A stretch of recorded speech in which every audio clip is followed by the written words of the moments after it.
Good morning, Philadelphia, and good night, Tokyo. I have just one brief question for you. Are you ready to be a princess? You get to live in a castle, you get to play with puppies and ride horses and fend off marriage proposals from complete strangers. Attempt to bring meaning to your father's empty existence. Become the judge, jury, and executioner over a cowering populace. Be screamed at, shot at, and watched constantly for the tiniest of errors by your scheming noblemen.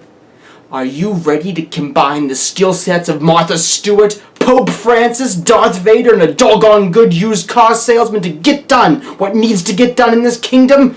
I think not. For those of us with no realistic chances of joining the aristocracy, we are left to pretend with games such as Long Live the Queen, a game released by Hanako Software in 2012 for PC, Mac, and Linux. After you start playing it, you will quickly realize that this little princess simulator has a wicked dark side. Oh yeah. Oh yeah. Someday your prince is gonna come. Yeah, he's coming through your window at 2:30 with a hatchet.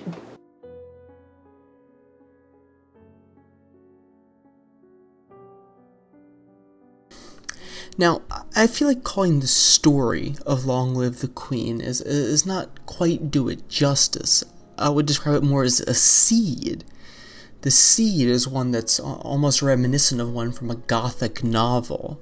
You begin playing as a young girl, called home from boarding school, at the death of her mother, a very traumatic death. Her parents are not that old, the king is not an old man.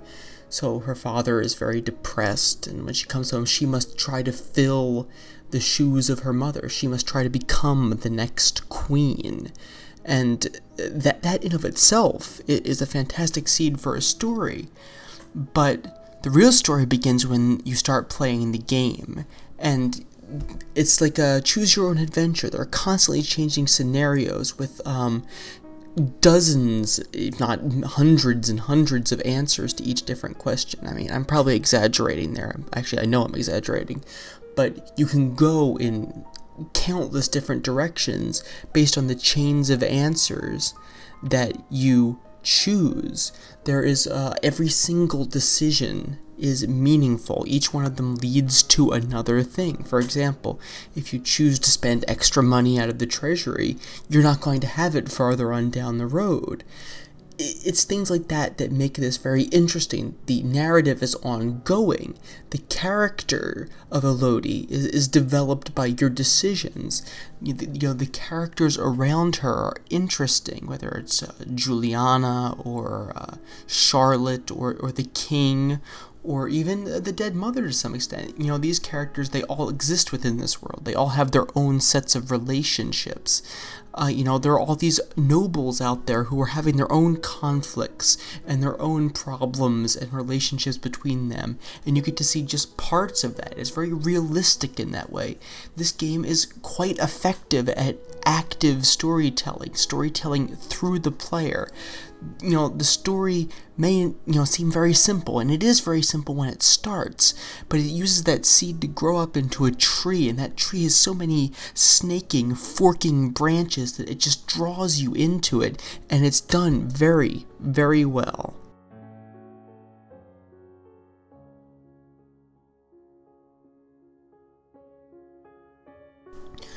Alright, so gameplay is probably Long Live the Queen's biggest strong suit. It is a perfect balance of simplicity and complexity. It's challenging, yet it never feels completely overwhelming. You start each turn, which go by weeks in this game, and you come up with a menu that has selections that are skills, mood, outfit classes, etc. So the skills are the I guess you would say the leveling system of the game. It's the different skills that Elodie possesses as the princess, and like how she does in the various checks as the story goes on. she gets faced with various checks, like almost if you were playing Dungeons and Dragons. You get various checks, and if you fail those checks, bad things happen. If you succeed on those checks, good things happen. Now, her skills and her ability to learn them are affected by her mood. So you get to mess with a young girl's mood. I feel like there's some sort of deeper, darker analogy going on here, but never mind. Outfit is another way that you can affect skills. Different outfits will give different levels in different areas, and classes is how you level up. Your classes and your ability to learn are affected by your mood, and the classes and the bonus they give goes into your skills. So when you're done with your classes for the week, you get to pick 2 classes to do per week. You're faced with a story event in which your skills will be, as I said before, checked almost in a Dungeons and Dragons style manner, and it's very challenging, but it's very well put together. It lets you take it at your own pace. You never feel rushed. You have to sit and make a decision, a very meaningful decision about what to do next. It takes planning, it takes forethought, it makes you think about, what is likely to come up next based on the story context. It's very clever, it's very simple, it's very well put together, and I'm a big fan of it. It's very addictive. It makes you want to keep coming back to it and try a different strategy, and gameplay is really the heart and soul of this game, and it does it very, very well.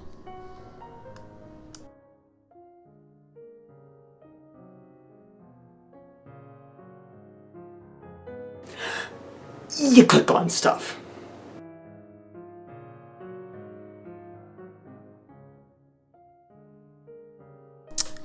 Unfortunately, the aesthetics of this game do not have the polish of a bigger budget release. This was a small indie effort, and it certainly has its good points. The graphic style is bright and cheery. The characters and the backgrounds have care put into them. The dialogue is very nicely written. It's very vivid. You sort of feel like you don't need to see the characters moving around, because the characters are completely stationary except for their facial expressions, which do change along with the mood. But the vivid descriptions in the writing, it's told very nicely. It's very effective in how it tells the story. It's simple and engaging and very vibrant, very descriptive and detailed, which is wonderful from a writer's perspective. It really is it's good to see a story told well. But however, there are lots of other problems. Like I said, it is rather unpolished in some places. The lack of voice acting is very noticeable. It feels just kind of like you've almost been cheated out of something. Fortunately, this is all almost made up for because the score is very effective. The score ties in with the dialogue. It is a bit repetitive and not necessarily always the most creative or enlightening or I don't know how to say it, new sounding. I guess that'd be the word I'm looking for. New sounding score. It sounds, it's very pretty classical music, but it can get, like I said, repetitive. It doesn't sound very innovative, but it emotionally ties in with the game. It changes based on what's going on in the story. It ties in perfectly with that. It really works well in creating a mood.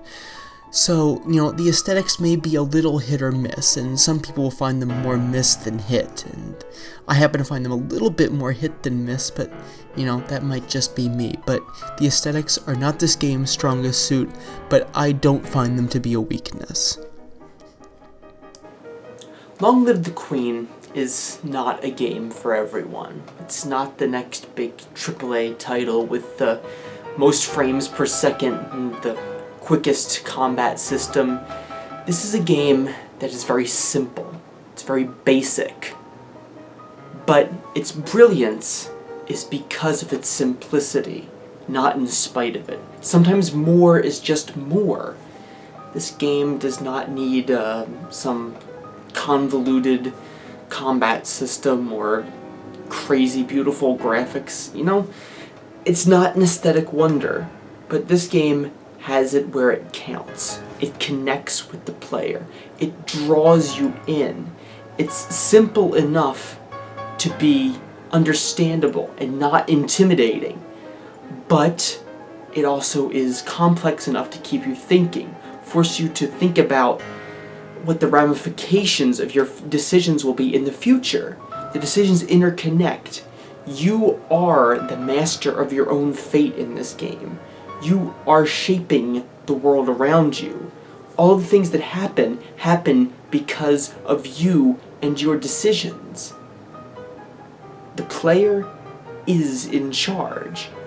And isn't that essentially what we want as players? We don't want to get dragged along by some narrative that we feel like we're making no difference in. You are shaping the narrative. You are the narrative. Long Live the Queen is a brilliant game, and I will recommend it to anybody.